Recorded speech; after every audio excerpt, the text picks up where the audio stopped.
మన జిల్లాలో రైతులకు సరిపడే యూరియా సబ్సిడీగా ఉంది. ప్రతి రైతు కూడా రైతు సేవా కేంద్రం, మీ పంచాయతీలో రైతు సేవా కేంద్రం ఉంటుంది కదా, ఆ రైతు సేవా కేంద్రం దగ్గరపై మీ పట్టా పాస్బుక్లు ఇస్తే గిన రైతులకు ఎంత అర్హత ఉందో, ఎన్ని ఎకరాలకు వాళ్ళకి ఇవ్వాలనో దాని ప్రకారంగా అందరికి ఇచ్చేదానికి సబ్సిడీగా యూరియా ఉంది. మీరు అక్కడ ఆర్ఎస్టీలో సంప్రదిస్తే గిన ఈరోజు పొద్దున్నే కలెక్టర్ దృష్టికి కూడా తీసుకోవడం జరిగింది.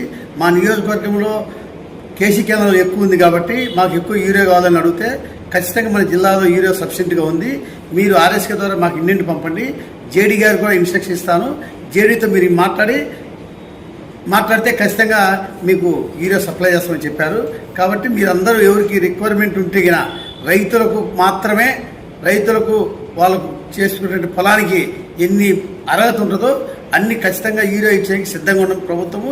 మీరు ఇంటిమేషన్ ఇవ్వండి. ఆర్ఎస్కే ద్వారా జేడీ గారికి ఇంటిమేషన్ ఇస్తే జేడీ ఇమీడియట్గా సప్లై చేస్తారని చెప్పి నేను తెలియజేసుకుంటున్నా.